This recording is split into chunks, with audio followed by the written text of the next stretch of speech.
Thank you for joining this morning's final VinaCapital Vietnam Opportunity Fund update call. My name is David Harris, and I'm part of the Frostrow capital distribution team. This session will aim to provide a summary of 2022 and provide some insights into what is likely to drive performance in the Vietnamese market into 2023. As a reminder, VinaCapital Vietnam Opportunity Fund is a FTSE 250 closed-ended investment company that seeks to generate medium to long-term returns through investments in either in Vietnam or in companies with a substantial majority of their interests in Vietnam.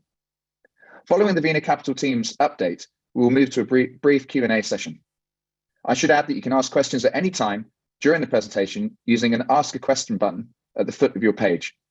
We will look to address any unanswered questions post-event. Vietnam Opportunity Fund is now a 730 million market cap vehicle and continues to represent an opportunity trading as it does on a 13% share price discount to NAV. The strategy has posted 3 and 5 year share price total return performance of 50% and 63% respectively, outperforming its listed peers. We will now hear from the VinaCapital team, Andy Ho, CIO, Khan Vu, Deputy Managing Director, and Ismail Pili, Head of Research. I'll hand over to you now, Khan. Thank you, David, and good morning.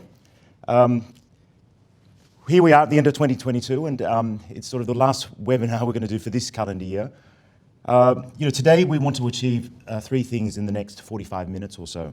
One, we want to look at the review of the year gone by. Number 2, we want to look at what 2023 looks like. And finally, we're going to look at the VOF portfolio and some of the interesting opportunities that are looking ahead for 2023. We have some time at the end, as David mentioned, for Q&A, and certainly there will be a recording of this presentation available on the website.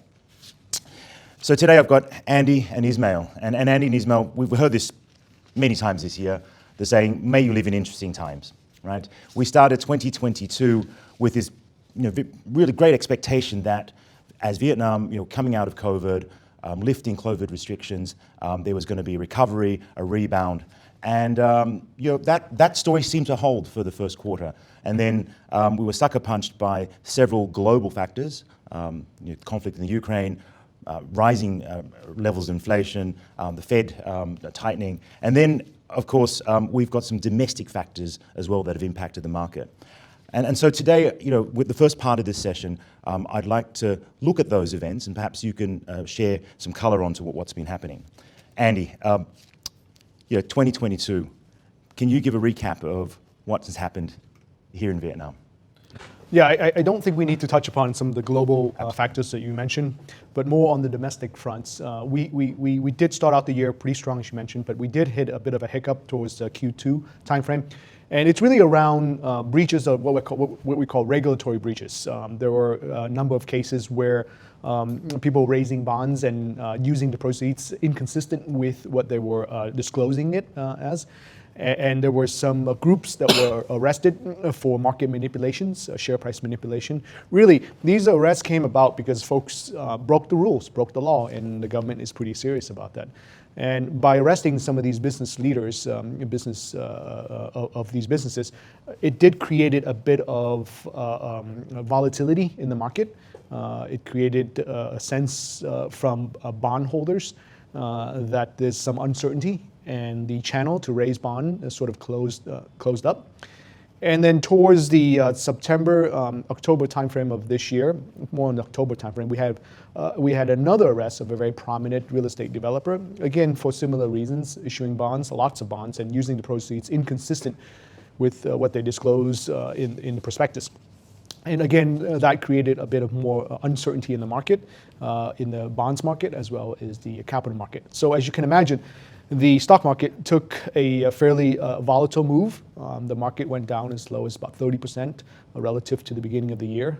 And it's in the process, I would like to say, it's in the process of recovering at the moment, slowly. We are seeing liquidity come back into the market quite a bit, and Ismail can speak more about that. But year to date, we are still down. But I think more important is how is VOF doing during this particular period of time.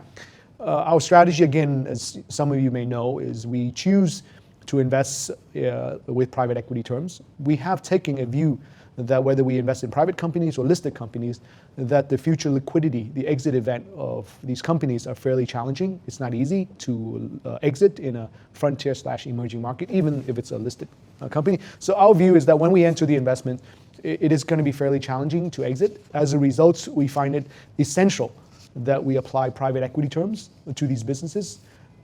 In addition to having due diligence rights on the financials, the legal, and the ESG, you really have to look under the hood of the car or the company to make sure that the business that we're going to partner with or invest in for the long term doesn't require us to exit immediately or exit any time before our budgeted timeline. So in essence, we take a view that listed or unlisted, private or public, that we are going to take a long-term view, and these companies are fairly difficult to exit, and liquidity is fairly difficult. So we have due diligence rights, and we have private equity terms.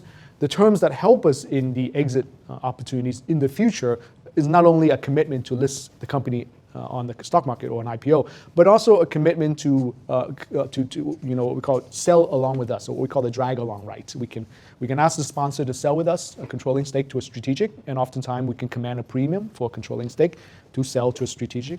Fortunately, this year we had that opportunity. We sold the largest bottling company called Ngapngia to Indorama, one of the largest bottling companies in the world. We didn't really exercise, we didn't have to, but we asked the sponsor to come along with us. We sold a controlling stake, or 100% stake for that matter, to Indorama, and we commanded a significant premium over the market price. The other terms that's important to us is the put option. Oftentimes we either have a put option on the equity component or a put option through a convertible loan or convertible bond. Convertible loan bond really means that we have a put through a redemption option. If we choose not to convert, we would redeem the bond with a particular minimum IRR. So these terms are important. These are private equity terms that allow us to have more options when it comes to exiting some of these businesses in the future. And as a result of that, the performance of our fund, like David mentioned earlier, has been significantly better than the market and our peers that focus primarily on the listed. Yeah, I mean, thanks, Andy. And as you said, right, historically, the private markets have shared a much lower correlation to the public markets, and hence, over the long period of time, we've been able to deliver a much smoother performance and consistently over time. I mean, certainly, let's address it right now. Recently, we released an RNS. Obviously, that RNS laid out some adjustments that we made to the portfolio as a result of some of these privately negotiated investments. Can you spend a couple of minutes just to perhaps explain that a little bit more and clarify why we felt that was a need at this point in time for us to look at those investments? Yeah, I think stepping back, the valuation of the components in the portfolio. The listed components, as you all know, we mark to market on a daily basis. The unlisted or the private component normally gets reviewed every 6 months. But because of the volatility and the uncertainty around the bonds market as of late, we decided that we should look at the investments that we have optionalities to exit, whether it's a put option or a redemption on the bond. So we did an exercise to review the counterparty risks associated with the put option and the counterparty risk associated with the redemption of the bonds. As a result of that, we felt that we should put a discount on that risk because the bonds that these issuers, these companies were issuing, were trading at a much higher yield than the par value, or said differently, the face value of the bond was trading at a discount. So if that was the market's view of the issuer's risks, the issuer's ability to honor the commitment to repay the bond or the corporate bonds, then we ought to look at the similar sort of risks. So we sort of discounted some of the option or the bonds that we hold to reflect the market's view that some of these issuers have increased their ability or increased their risks associated with repaying their bonds, etc. But over the last few weeks, I have to admit, the yields for some of these bonds that have been issued have come down quite significantly. There's a short period of uncertainty where the yields of these corporate bonds have gone up.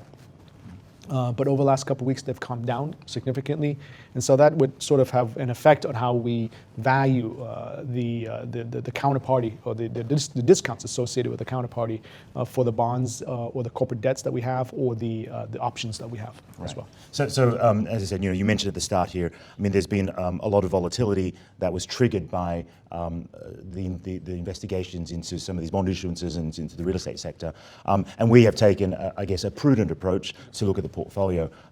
We still carry these investments. We're still monitoring and performing according to our investment mandate and strategy. I just wanted to. I think it's also important to mention to the audience that Vietnam's bonds got into a bit of a volatility because there was some what I call misrepresentations from the sales of the bonds, and oftentimes the banks or the security companies, when they sold the bonds, they created a sense of security around the bonds that the buyer, the retail buyer, can sell the bonds back to the bank or security company anytime or within a very short period of time. But the maturity date of the bond is further out, a year or two out. But the sense from the retail customers is that if I bought this bond and I need to sell it back to the security company, then they will sell it back and they will find another buyer. It's sort of a market-making exercise. But as you can imagine, because of the uncertainties around the bonds, because of the arrest, a lot of people went back to the security companies and tried to sell the paper back to the security company, which puts them into a difficult situation. And that just amplified itself and caused the yields to go up. You're market making the bonds effectively. And if there's no buyer, the yields go up. And if the yields go up, the discounts on the face value increases as well. So that's what's happening. But that's calmed down quite significantly over the last couple of weeks. Right. And I mean, Ismail, maybe to bring you in this conversation here now, certainly we saw the impact on the market overall, one, two, specifically the real estate sector, two. And there was this idea, or is this idea that perhaps there's a liquidity crisis, or maybe not? Can you speak to those sort of 3 points? Yeah, so as you rightfully said, the market pretty much retreated quite a bit, and where we stand right now is down about 30%, which makes it the laggard in all of Asia. Within Southeast Asia, I think ASEAN is only down by about 1%. Again, this is self-inflicted, as we alluded to, in the sense that domestic investors, which accounts for about 90+% of all average daily turnover, got spooked with all the potential transgressions and arrests and investigations. Essentially, I think what we're looking at is whether the maturing bonds, whether the bond market, whether issuance, essentially whether the real estate companies can not only just service and redeem these bonds, but whether they actually have access to credit. And this issue of this potential credit crunch or liquidity crunch for the real estate sector is something that is very specific to that one industry. This is not a broad situation as far as liquidity or credit crunch is concerned for the market. This is very specific to one particular sector, by which that a lot of them were accessing financing through the bond market. There's been a change in terms of rules, regulations through what they call the Decree 65, which made it difficult to issue subsequent bonds to potentially refinance or even to repay some of these maturing bonds. And yet the doors were also kind of closed for the banks, simply because the banks were quite guarded in the sense that there's a slow approval process with regards to the real estate market that prevented them from securing these loans. In that sense, this is what created that liquidity crunch. And the share price has been reflected in the sense that the real estate sector is one of the worst performing sectors right now as it stands. So just to be clear, these real estate developers, they would raise bonds to acquire new projects. Right? Land banking, finish the projects. And then they would seek government approvals on the project. And with the approval, they would go to the commercial banks and borrow from the commercial banks and repay the bonds. That's right. But the loans, of course, are going to be contingent of securing those licenses, the approval. And yet the slow approval process that we've been seeing, not just this year, but for the past couple of years, limited the amount of credit or loans that the banks can extend to developers. And every dollar that the bank loan lent to the real estate developer counted as $2 from the risk perspective. That's right. The risk weights itself, I mean, this actually emanates from several years ago. Back in 2020, the banks were more guarded on the real estate sector. They're not prevented to lend, but certainly more careful. And so there was a lot more emphasis within the real estate sector towards mortgages. So to put some numbers behind that, the developer loans were growing at a 12% CAGR over the past 3 years, but the mortgages were growing about 26%. the share of developer loans in this market is only 7% out of the total 20% real estate exposure for the whole sector. 13% of that, and still growing, is actually mortgages. So you can see where the focus has been. I think the emphasis that we want to say here is this is not going to be a China situation, where the real estate exposure in China peaked around 31%, of which the developer loans were much higher, probably closer to about 10 to 11% at its peak. So there's a lot of insinuation that perhaps this is similar to what China real estate companies have gone through, but we're here to say that it's nowhere close. The other thing I would add is the leverage that these developers have are much, much lower than what some of those developers, such as China Evergrande earlier this year, had been flashing. So we're not overly concerned about the leverage for most of the developers. So a combination of the commercial banks' focuses on mortgage lending, and in addition to the inability for the real estate companies to get some of these approvals for the projects, meant that they had to raise additional bonds, new bonds, to repay the old bonds. That's right. And in that light, the government started to tighten the ability for some of these real estate folks to raise additional bonds. That's right. Which caused a situation that they couldn't access liquidity to service some existing bonds that were coming to maturity. That's right. So, some of the things that we've been advising the government is perhaps they can fasten the approval process of these real estate projects so that the developers can take the projects to the bank, borrow money, because the bank's going to lend against the cash flow anyway. That's right. Borrow the money from the bank and retire the bonds. Yep, exactly it.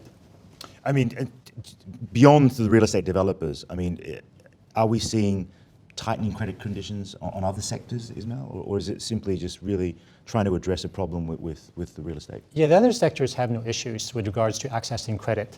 The research team, basically, we work on a sector basis, called all their companies, and for the most part, they all said we have no issues getting loans or even credit for that matter.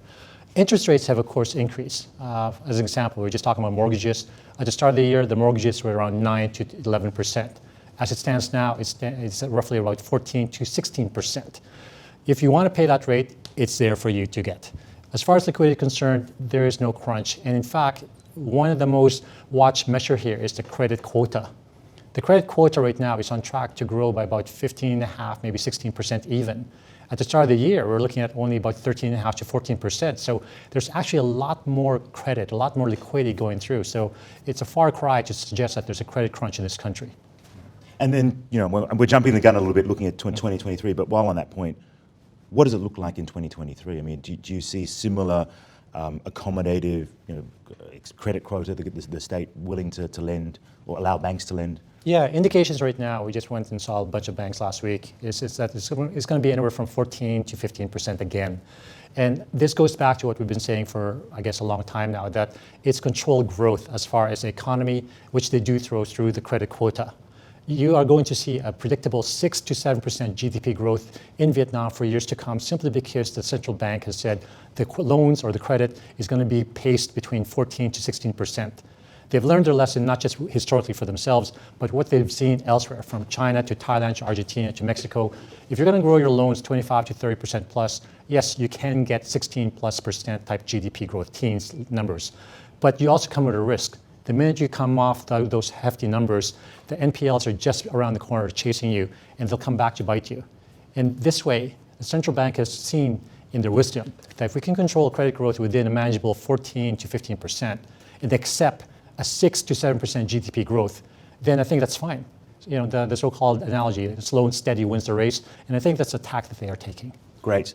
But just to remind some of the folks in the audience that not too long ago, when Vietnam grew credit at 30 to 50%, it also led to inflation, 12 to 24 months thereafter. That's right. But I think it's also important for those that are not familiar with Vietnam. The state bank does put a limit on each and every credit institution in terms of the quota that they can grow the credit each year. That's why Ismail is able to say, look, the government is going to allow 14 to 16% credit growth. That is because the state bank actually tells each commercial bank, here is your quota that you can grow the loan book each year. So that's sort of how they manage, because historically, one of the factors that have caused inflation in Vietnam is a significant increase in credit. And the government's learned to manage that to about a 14 to 16% level per annum. That's right. In fact, we're probably broaching that issue itself. I mean, on the inflation front, we are not on track to the inflationary situation that we've seen elsewhere around the world. This year, we had a line in the sand of an average 4% inflation for 2022, and we're probably going to come in on average 3.1, 3.2% for 2022. Developing markets such as Vietnam should grow anywhere from 4.6 to 5.4. That is an acceptable range. We're nowhere close to that. And we have to explain to our audience that normally Mike Cocolaria takes up the macro piece, but he's, as they say, on assignment at the moment. So what we'll do is, let's continue with that discussion on the macro. I mean, Ismail, you say that that very prudent approach to credit growth leads to a very stable rate of growth. Andy, what are we looking at GDP for this year, and importantly into 2023? Are we able to sustain that acceptable rate of GDP growth? Yeah, I think this year we'll probably end up between 7.5% to 8%. I think our chief economist thinks about 8%. Obviously, next year it's a bit less certain since we're at the end of the year. I think we're coming in probably 5.5% to 6.5% GDP growth for 2023. It's really on the back of FDI investment. We're running at about $20 billion of disbursement this year for FDI. We have a very strong service economy. We have a very strong agriculture and aquaculture economy. And obviously, Vietnam exports a tremendous amount of goods around the world, to the US, to Europe, etc. The headwind for next year will probably be in two areas. One is an increase of interest rates, more or less to defend against the currency because US dollars has been very strong. But that pressure has come off quite significantly over the last couple of weeks. The other headwind that Vietnam may face is that there's a sense that other economies will slow down around the world, and orders that come out of Vietnam may decline. But in our experience, if the US or Europe or other nations around the world do slow down their economy or go into what we call a recession, Vietnam tends to be okay because in a recessionary period, people still buy lower value added goods, the clothes, the chairs, the shoes. And that's what Vietnam exports. They export a lot of low value added goods, although Vietnam is beginning to export more digital and electronic goods, but the predominant exports tend to be the lower value added goods. So in a recessionary environment, Vietnam should be doing okay on the export front. The tailwind, what's positive, we think, in 2023, we do see an increase of international tourism coming back to Vietnam. The number one group that came to Vietnam for tourism prior to COVID was Chinese, followed by Russian tourists. And we do believe that as China opens up and learns to live with COVID, as we've seen the last couple of weeks, then in 2023, we should be seeing some international tourists from China coming to Vietnam. And in fact, over the last couple of days, Vietnam Airlines have announced they have over a dozen routes open between Vietnam and China. But obviously with the quarantine going on in China, it's fairly difficult for us to see any immediate impact in the next couple of months. But I do see in 2023, we will see more international tourism come back to Vietnam. And international tourism makes up about 10% of GDP on a direct basis, and obviously much more on an indirect basis. And so overall, we do see an economy that grows about 5.5% to 6.5%, much lower than 2022, but significantly better than most economies around the world. And Ismail, maybe if you can comment. I mean, Andy briefly mentioned we seem to have overall a very stable currency. I mean, relative to what we're seeing in the region, dollar strength has been something that's dominated for part of this year. It seems to be weaning off or pulling back a bit. What's been happening with the currency, the local currency here? Sure. So the VND actually held quite well early on this year, and there was great pressure sometime around September, October. Where, to be honest, the central bank deployed some of the reserves to try and soften the pressures. That, of course, is not going to work as aggressively as one might think, and so they used another lever, which is to increase interest rates in September and October by roughly about 100 basis points for each round. After that, we kind of stabilized in line with the rest of the region. But over the past couple of weeks, again, in line with the rest of the region, we have seen the VND appreciate. In fact, last week alone, it appreciated by about 3%. And year to date, we're probably not that far, 2.5% to 3% depreciation for where we left off in 2021. And it's all about the notion that inflation is waning in the US. The Fed may take a less aggressive stance. The DXY had peaked as much as maybe 114, 115, as you all know.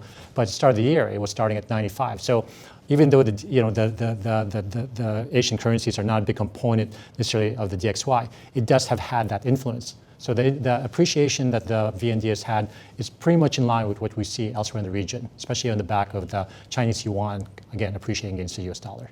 And that, Yeah, what's important about the volatility of the currency is that we have to recognize that a number of businesses do borrow in US dollars.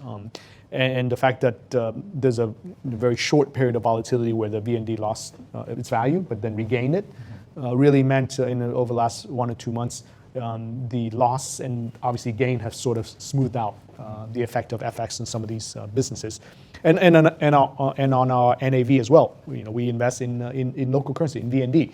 Obviously, we translate and report in US dollars, and so as the VND depreciate, we can see our performance go down. But as it appreciate, it smooths out the performance in terms of USD. And Andy, just to we'll stay on that point on our portfolio. I mean, are you seeing? How sensitive would you say our portfolio is to interest rate moves, currency moves? These points that we're talking about. Are our businesses that we invest in, are they naturally hedged, or are there some sensitivities perhaps there? Yeah, I have to admit, with our portfolio and like portfolios of other funds that focus on Vietnam is highly sensitive to FX risks, FX movements, and interest rates. Obviously, FX, like I said earlier, if we report in US dollars, we will see the impact immediately. There are no products available to us to hedge, and if we even try to do a customized product with a bank, it is very costly. So we every year we evaluate that, but we find it a bit uneconomical to go down that route. As far as interest rates, yes, obviously when interest rates go up, the cost of fundings for the businesses that we invest in will go up, and obviously the hurdle rate for us to make an investment would also go up. So yes, there are impacts, but I think it's less of an impact like technology companies, if you will, in the U.S., where rumors of interest rate increase actually brings down the share prices of some of these technology companies quite significantly. I think it's because simply that people do a discounted cash flow based on a higher discount rate or higher interest rates that drive the valuation. Now, it is less of the case in Vietnam, where more traditional businesses, which are less affected by those types of interest rate movement. And if you look at the constituents that make up the market, obviously technology, a very exciting space, but in fact the investable opportunities that are listed are very few. Really probably one company, one which we hold in our FPT in our portfolio, and we can talk a little bit about that. But Ismail, perhaps in light of other Asian markets where you see perhaps an overweight in growth stocks in technology, what is it here in Vietnam, and what are the sectors that are going to be driving growth here in Vietnam? And as you look at that, can you talk a bit about where this looks into 2023? Right, we're here at the end of 2022. Sure. Let's look ahead here in 2023. Right. The three big sectors here, of course, are financials, led by the banking sector. That accounts for about 35% of, currently, of the VNI, of which the banks are about 32 to 33% of that. Next is real estate, followed by consumer staples, and discretionary. Within those three sectors, you've probably got about 67% of the whole overall market at the moment. So a lot of focus will probably be on those three industries alone. The banking sector, we're still quite upbeat about it. We do acknowledge the fact that there might be some margin pressure, but we do expect margins to actually rise this year as well as the next. And part of the issue there is the fact that the banks can actually have pricing power and the credit demand remains strong. At the same time, the credit costs, typically coming if NPLs or asset quality is under pressure, is not going to be that high. We're looking at flat credit costs for next year. And so you still face a sector that's giving you about 20% ROE, trading on single-digit PEs, and price to books around 1.1, 1.2 times. There's a lot to be said about the banking sector. Again, it's very case-specific, but we think that that's another sector that we would have to pay attention to. The consumer sector is thematically a long-term story in the sense that private consumption accounts for 2/3 of GDP in this country. There are some pressures at the moment in terms of consumer spending, but at the same time, we do think that income recovery, as well as a more resilient consumer in terms of either the higher end consumers, will actually still benefit from this. So we're still quite upbeat with regards to the consumer discretionary, less so in the staples. And finally, in the real estate side, again, if you look at the long-term trend, there's a lot of pent-up demand here, household formation, urbanization rates only around 40%. So it does suggest that you have the structural headwind, or at least the tailwinds with regards to the real estate sector. But of course, we just discussed about what's happening in the bond market. undermine the confidence, mortgage rates at a higher level. That might have actually a little bit of a struggle or a headwind at the moment. So two sectors I just mentioned, banks and consumers are something we like. I would actually even throw in industrial parks as another sector, part of the FDI theme. Okay, great. No, thanks, Ismail. I think that's what we want to now, perhaps, Andy, turn to you, is our pipeline, right? I mean, these are, it's been an interesting year. We've made some investments, we've some exits. You talk about the Nokia exit. What are we looking at the moment, and what are we looking at into 2023 to perhaps close and consummate? Yeah, the two components we should address. How we view each of the sectors. Every 3 to 6 months, we look at the risk-adjusted, potential risk-adjusted return for each of the sectors. And like Ismail mentioned, that real estate, banks, and consumer are very attractive sectors. But we have to admit that even though consumer is very attractive, it's becoming very, very competitive. The competitive nature in Vietnam domestically is okay, we like that. But with consumer, what's happened is there's a lot of multinationals that are accessing Vietnam. The Unilevers, the Procter & Gambles, the Coke, they are all operating in Vietnam. And they are all operating with very, very low costs of capital. So for domestic consumer businesses to participate and be competitive, it's fairly difficult. So the sector is very strong.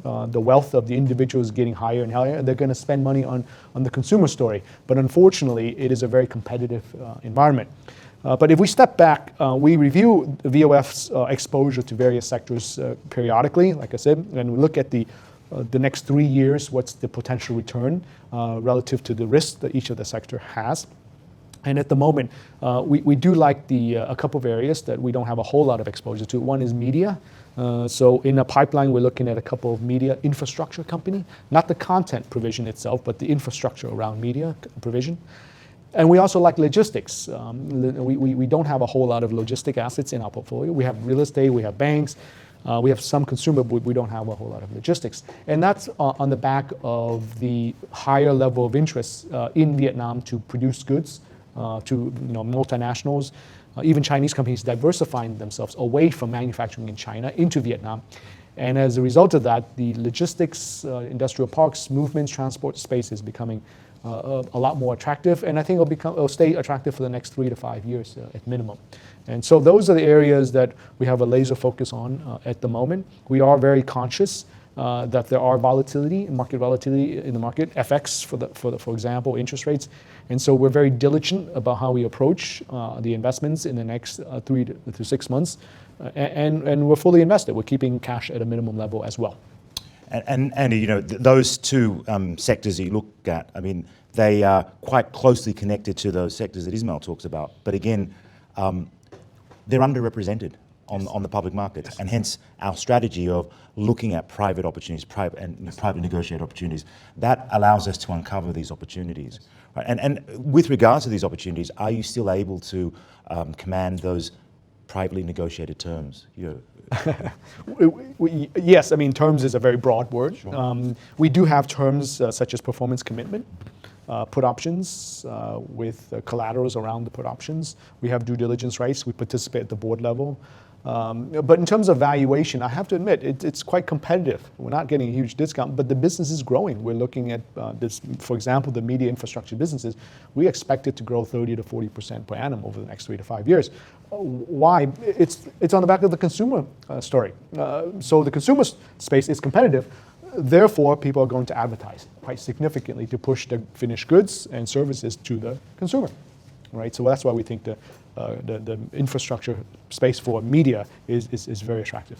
Thanks. And I think the earnings growth, one of the things that we really focus on is that the capacity, the ability, the confidence we have on the earnings growth of these businesses we invest in. And I just wanted to reflect on a comment that we made right at the start, that if you look at the VOF performance over the long term, certainly on sterling terms, done very well. We're a dollar fund. So even if you look at over the 3 and 5 year average, we're delivering about 30% performance over that. And if you look at the index over that same 3 and 5 year period, it's delivering, I believe, at 6 to 10% only. Right? What would you attribute to that, Andy? Well, I think that's a bit of an unfair comparison at the moment, because the capital market, like Ismail mentioned earlier, this year has been a really bad year. and it's come down 30%. So even if you look at the 3-year, it encompasses this year's bad performance. And if you look at 5-year, again, it encompasses this year's performance. And don't forget, our portfolio would also have a reflection of this year's terrible performance as well. But fortunately, we have a lot of assets that are not listed. They're private, and we have had exits that are private, strategic exits that's part of our strategy. And as a result of that, our NAV is a lot more stable. The standard deviation on our NAV is much less than our peers that focus on the listed. At the same time, we are now delivering better return. So on the risk-adjusted return basis, we're significantly ahead relative to our peers who focus on the listed side of the investment. So look, we're going to sort of a couple of questions just to round off our section, then we'll turn it to Q&A. So participants, if you do have Q&A, please access and start entering, type it in. But let's look ahead now. We've talked about a few data points and shared some of your views for 2023. One of the risks, I guess, is this idea that globally we could be heading in some kind of recession. How will a recession or a global recession or recessions in soft landing, hard landing in certain markets, how will that affect Vietnam? And are we decoupled from that? Both of you take that. I'll just start it off. Yeah. I mean, certainly the export story is the thing that gets affected there. If you have a global recession, then the demand for goods that Vietnam manufactures is going to come in weaker. And we're already seeing that in terms of the PMI numbers. We're looking at export numbers. We're also just getting indications from the companies that exports, from fisheries to textile companies to wood companies. The data is suggesting that there is indeed a slowdown. The caveat behind this, of course, is whether, or at least upside, is whether it's going to be as slow as we are anticipating. Because, I mean, just as recent as during the Thanksgiving, the Black Friday, Cyber Monday, we're a little bit surprised that they cleared a lot of the inventory. And if that was the case, then these things actually will benefit Vietnam, because they're going to come knocking on our doors and say, actually, we need more of those stuff. Now, how fast they do that, we don't know. But again, it's a potential upside with regards to the export story there. As far as the long-term story, a recession on the things that have been driving it in terms of structural appeal, such as FDI, I don't think that's going to change. That's been happening well before COVID. It's going to continue happening even with a global recession. And in fact, some people argue that there's going to be more of an emphasis for trying to diversify, whether it's going to be your supply chains or your source of goods. So, we're not going to be big enough to absorb what's in China. We've said before in the past that if even 5% of the factories in China was to relocate in Vietnam, we will not be able to absorb it. But it does put us in the radar.